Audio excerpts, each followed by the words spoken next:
రాత్రి 7:30 మీ ఈటీవీలో.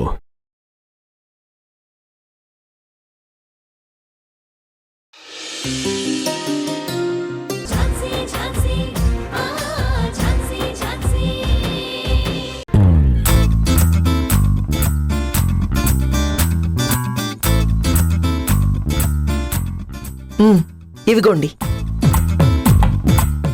కమలా, ఇప్పుడు ఇవన్నీ ఎందుకు? అన్నయ్య, ఇవి నీకు కాదు, ఇవి బీపీ షుగర్లు ఉన్న వాళ్ళు అస్సలు తినకూడదు. వదినా, అసలు నీ కంటికి నేను ఎలా కనిపిస్తున్నాను? మనిషి అన్నవాడు ఎవడైనా ఇన్ని స్వీట్స్ తింటాడా? వాడు తీసే.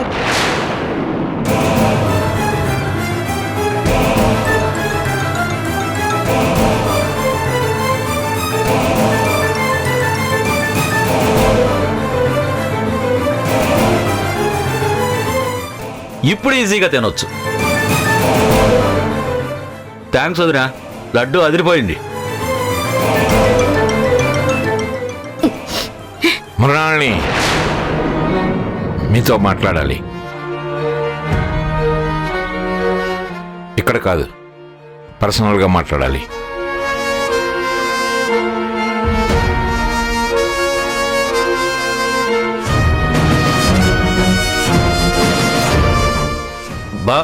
బా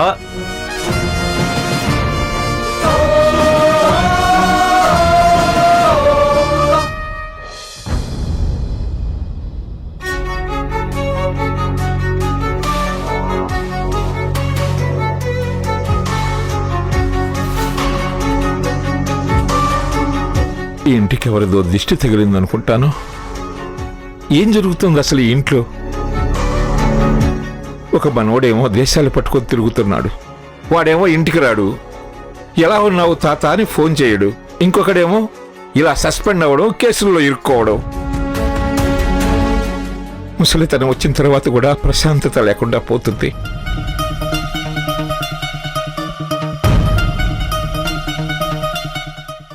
మృణాల్ని, నువ్వు ఒక తల్లిగా నీ కొడుక్కి నచ్చ చెప్పలేకపోతున్నావు సరే, పోనీ లాయర్గానైనా గౌతమ్ని కాపాడుతున్నావా అంటే అది లేదు. దిరేదిన గండం 100 ఏళ్ల ఆయుష్లా ఉంది నా పరిస్థితి. దేవుడా రక్షించు అని రోజు దండం పెట్టుకోవాల్సి వస్తుంది. డాడ్, నేను కాపాడలేదు అని నువ్వింత బాధపడుతున్నావు. రేపు నేను గౌతమ్కి వ్యతిరేకంగా కేసు వాదిస్తున్నానని తెలిస్తే నువ్వింకా ఎంత కోపంగా రియాక్ట్ అవుతావో. I can understand dad.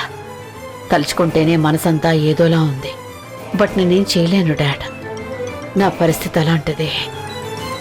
మృణాల్ని, నువ్వేదైనా సలహా ఇస్తావో లేదా ఏదైనా మార్గం చూపిస్తావేమోనని నేను నిన్ను పిలవలేదు. కూతురుగా కనీసం నా బాధనైనా పంచుకుంటావేమోనని. కానీ అది వినటానికి కూడా నీకు కష్టంగా ఉన్నట్టుంది. డాడ్, అది కాదు డాడ్.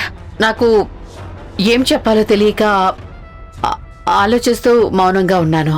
అంతేకాని మీ బాధతో నాకు ఏ సంబంధం లేనట్టు కాదు.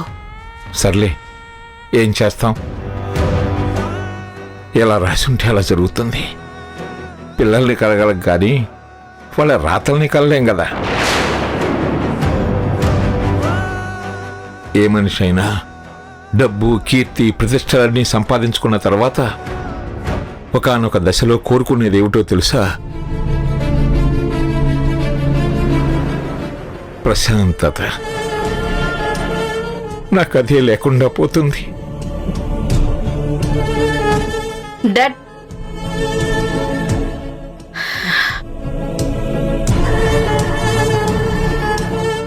రిలాక్స్, ఏం కాదు, టెన్షన్ పడకు.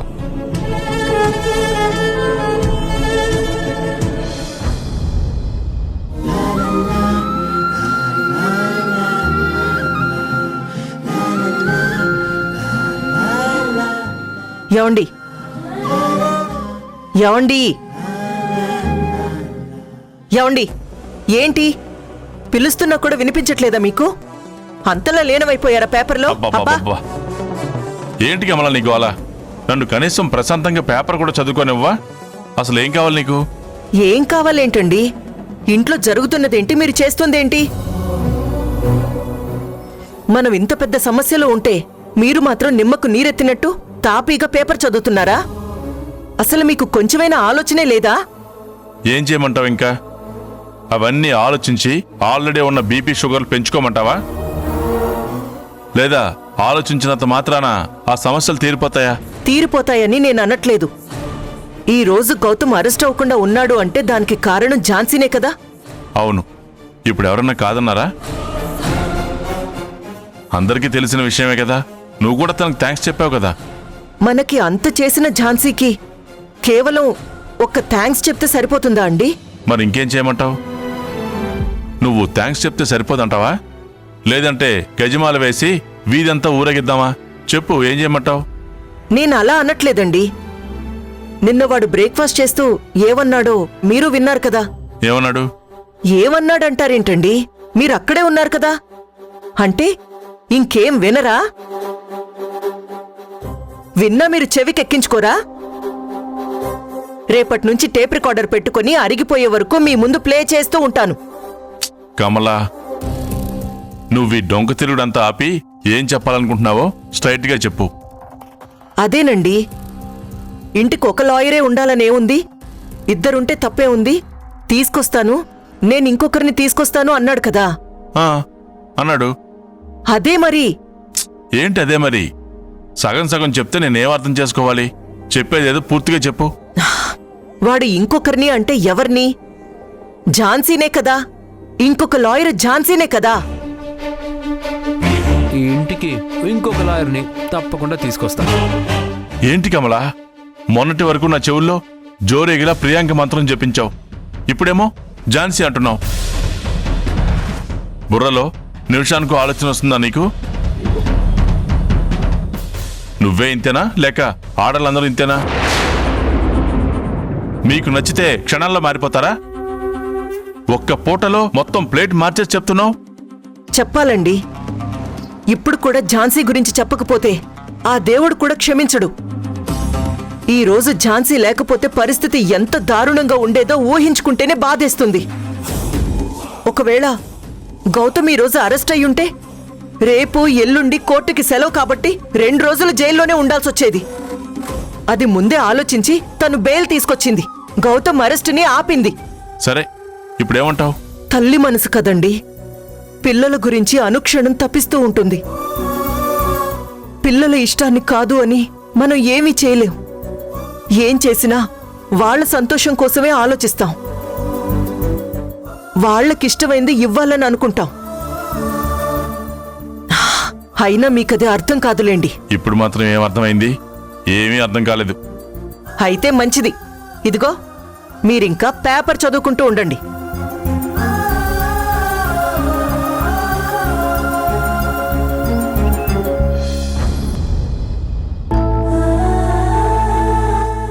బాబాయ్. స్వీటీ, బాబాయ్, నాకు భయంగా ఉంది బాబాయ్. భయమా? ఎందుకమ్మా? నేనున్నాను కదా, ఏం కాదు. అదే బాబాయ్, నిన్న నైట్ డోర్ సౌండ్ వచ్చినప్పుడు నువ్వేమో అనుకొని నేను బయటికొచ్చి చూస్తే ఒక బూచోడొచ్చాడు కదా. తాతయ్య మీదకెళ్ళి కొట్టాడు కూడా. అందుకే భయం వేస్తుంది. అది అయిపోయింది కదమ్మా, నువ్వింక భయపడకు. ఆ బూచోడు మళ్ళీ వస్తాడా బాబాయ్? నేనున్నాను కదా, రాడమ్మా, నువ్వు పడుకో. ఒకవేళ వస్తే మళ్ళీ ఏమైనా చేస్తాడా బాబాయ్? ఒకవేళ వస్తే ఈ బాబాయ్ పోలీస్ కదా, నన్ను చూసి భయపడి వెళ్ళిపోతాడు.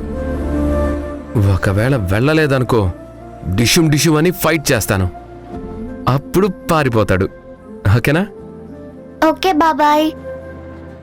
సరే, లేట్ అవుతుంది, పడుకో.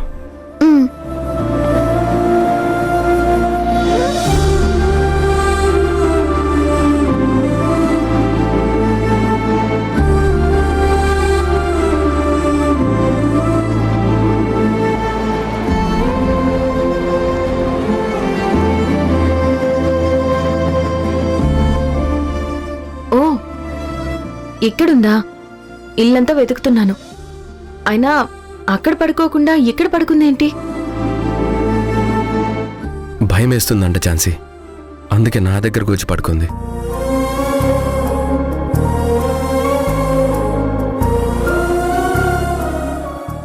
స్వీటీ మన రూమ్ లో పడుకుందు గాని నో, నాకు భయమేస్తుంది పిన్ని, నేను రాను. నేను బాబాయ్ దగ్గరే నిద్రపోతాను. సరే పడుకో నువ్వు ఝాన్సీ, పర్వాలేదు.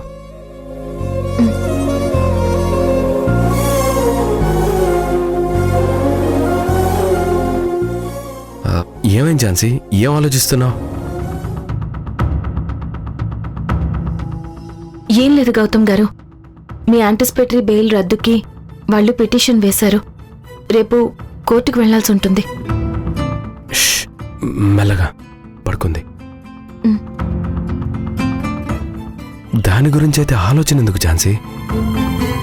అంటే రేపు బాబుకి డిఎన్ఏ టెస్ట్ కూడా ఉంది. అటు టెస్ట్ దగ్గరికి వెళ్ళాలి, ఇటు మీ కేసుకి రావాలి. మరి రెండు ఎలా మేనేజ్ చేస్తావు? నువ్వు అక్కడ ఉండటం కంపల్సరీనా? నువ్వు లేకపోతే అవదా? చూడాలి గౌతమ్ గారు, ఐ విల్ మేనేజ్. కుదరకుంటే ముందు అటు వెళ్ళి బాబుని రాణికి అప్పగించొస్తాను. అప్పుడు 2 పనులు అయిపోతాయి. సరే ఝాన్సీ, నీకెలా అనిపిస్తే అలా చేయి. సరే గౌతమ్ గారు, ఇంక నేను వెళ్ళి పడుకుంటాను. మరి స్వీటీ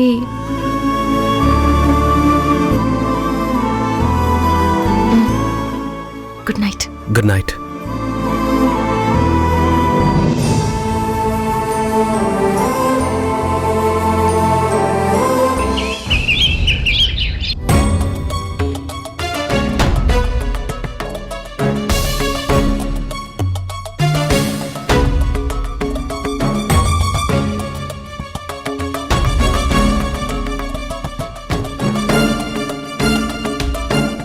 ఏంటి నాన్నా, ఒక్కరే కూర్చొని అంత దీర్ఘంగా ఆలోచిస్తున్నారు?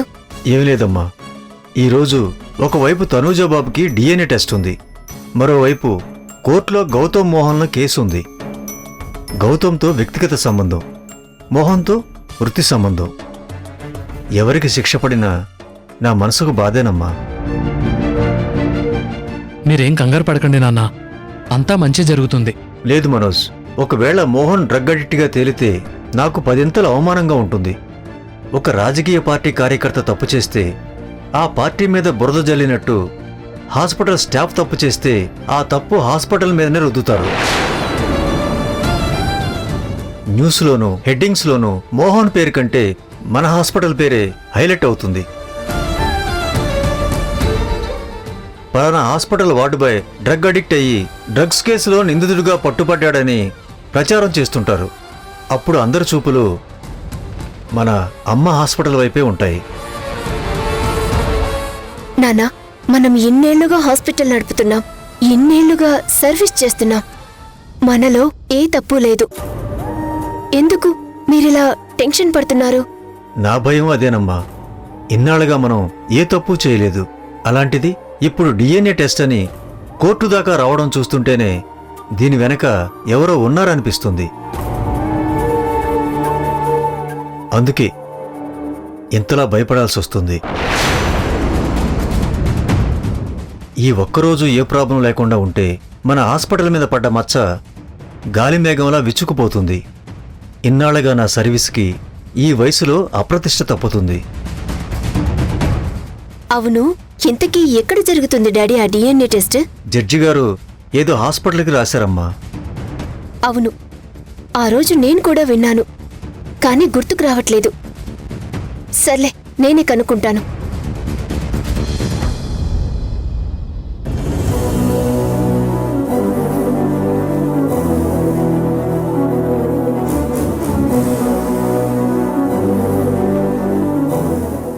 ఝాన్సీ ఏంటి ఇంకా రాలేదు?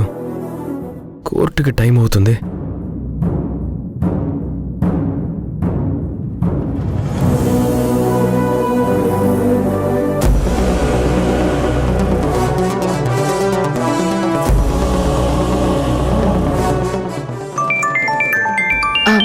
ఒక్క నిమిషం. హలో ఝాన్సీ, ఎక్కడున్నావు? హాస్పిటల్లో ఉన్నాను. డిఎన్ఏ టెస్ట్ ఉంది కదా. కోర్టుకి టైం అవుతుంది ఝాన్సీ. 10 నిమిషాల్లో బయలుదేరుతాను. సరే, లేట్ చేయకు, త్వరగా వచ్చే. సరే గౌతమ్ గారు, వస్తాను.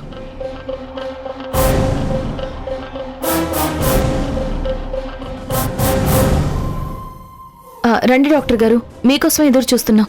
మేడం, సుమిత్ర తనూజల శాంపిల్స్ కలెక్ట్ చేసాం. నెక్స్ట్ ఎవరున్నారు? వీళ్ళిద్దరూ సార్, వాళ్ళ హస్బెండ్స్. అతను వాసుదేవ్, తను శ్రీనివాస్. వీళ్ళకి సంబంధించి కోర్టు అప్రూవల్ చేసిన పేపర్స్ ఇస్తారా? Sure sir. ఇదిగోండి సార్.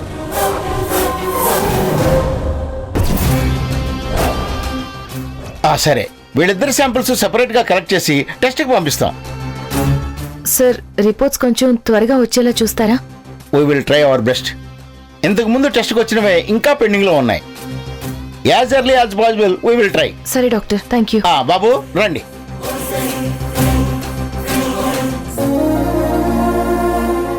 రాణి, బాబుని జాగ్రత్తగా చూసుకో. నేను కోర్టుకు వెళ్తున్నాను. గౌతమ్ గారు నా కోసం వెయిట్ చేస్తున్నారు. సరే, నువ్వు వెళ్ళక్క, నేను చూసుకుంటాను. ఏ ప్రాబ్లం లేదు. బావగారు జాగ్రత్త అక్క, తను నిర్దోషిగా బయటకు రావాలి. సరే రాణి, జాగ్రత్త. ఏమైనా ఇబ్బంది ఉంటే వెంటనే కాల్ చేయి.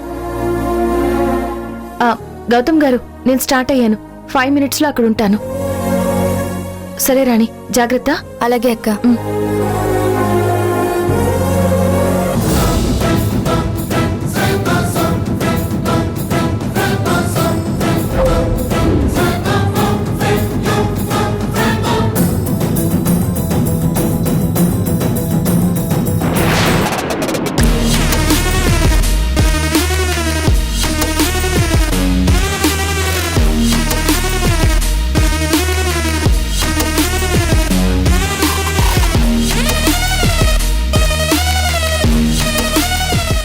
అత్తయ్య ఈ కేసుకి ఎందుకు అటెండ్ అవుతుంది?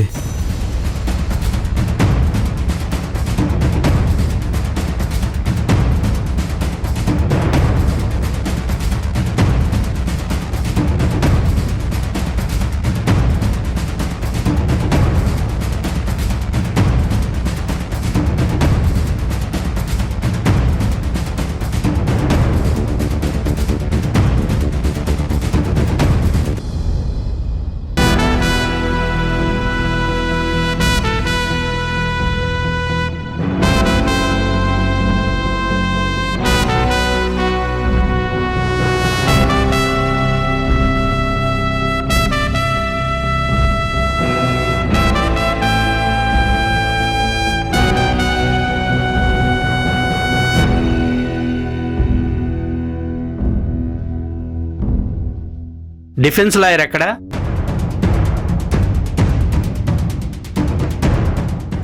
యువర్ ఆనర్, లాయర్ ఝాన్సీ గారికి ఈ మధ్య కోర్టుకు ఆలస్యంగా రావడం బాగా అలవాటైపోయింది. నిజంగా చట్టాన్ని, న్యాయస్థానాన్ని గౌరవించే వాళ్ళైతే ఇలా చేయరు. I'm sorry your honour.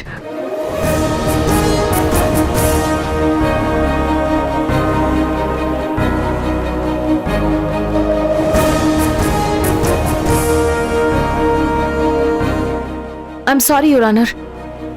Last కేసుకి సంబంధించి డిఎన్ఏ టెస్ట్ ఈ రోజే ఉంది. అక్కడికి వెళ్ళి వచ్చేసరికి కొంచెం ఆలస్యమైంది. అవును కదా, డోంట్ వరీ, రిలాక్స్. ఝాన్సీ ఎప్పుడు న్యాయస్థానం మీద గౌరవంతోనే ఉంటుంది.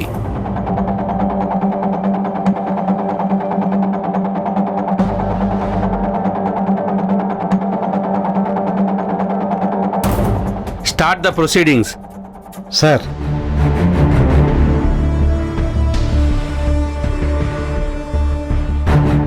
యువర్ ఆనర్, గౌతమ్ అనే ఈ సబ్ ఇన్స్పెక్టర్ ముగ్గురు అమాయకుల్ని అన్యాయంగా డ్రగ్స్ కేసులో అరెస్టు చేసి ఇతని ఆవేశం వల్ల నందు అనే ఒక కుర్రాడి లాకప్ డెత్కి కారణమయ్యాడు.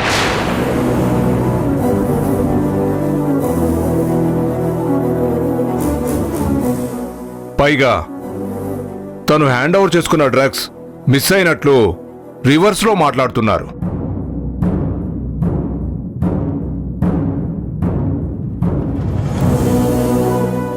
ఒక బాధ్యత గల ప్రొఫెషన్లో ఉండి ఇలా విధుల్ని దుర్వినియోగం చేస్తున్న గౌతమ్ గారికి జారీ చేసిన యాంటిసిపేటరీ బెయిల్ని క్యాన్సిల్ చేయవలసిందిగా కోరుతున్నాను.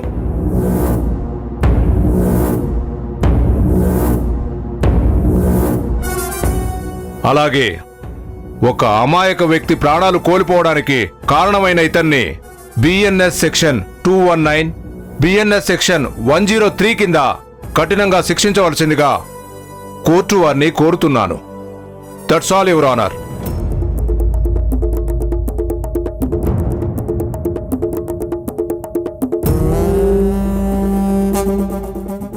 యువర్ ఆనర్, నా క్లయింట్ గౌతమ్ గారు ఆ ముగ్గురు వ్యక్తుల్ని అరెస్ట్ చేసిన సమయం ఈవినింగ్. ఆ టైంలో జ్యుడిషియల్ రిమాండ్ కి ఎంత ట్రై చేసినా డిఎస్పీ గారి దగ్గర నుంచి ఎలాంటి రెస్పాన్స్ లేదు. ఆ తర్వాత అతని డ్యూటీ టైం అయిపోవడంతో మరో ఆఫీసర్ కి ఛార్జ్ అప్పగించడం జరిగింది. తను లేని సమయంలో జరిగిన లాకప్ డెత్ కి, డ్రగ్స్ మిస్సింగ్ కి అతనెలా కారణం అవుతాడని నేను మిస్టర్ పీపీ గారిని ప్రశ్నిస్తున్నాను your honour. Your honour, your honour, I want to implead in this case.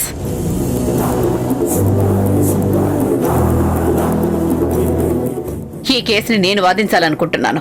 ఎందుకంటే అక్యూజ్డ్ గా చూపిస్తున్న సురేష్, మోహన్ నా క్లయింట్స్.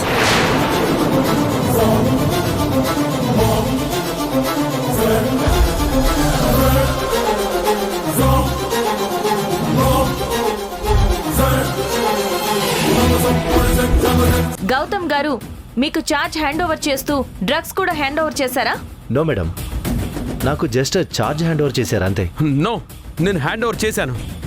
లేదు, చేయలేదు. రై, అబద్ధాలు ఆడుకో. ఒక్కసారి ఈ ఫోటోని చూడండి యువర్ ఆనర్. ఆ ఫోటోలో ఉన్నది మీరేనా? అవును. అయితే మీకు ఆ ప్యాకెట్ ఇచ్చింది గౌతమ్ గారేనా? ఏంటి ఆ ప్యాకెట్? అందులో ఏముంది? డ్రగ్స్.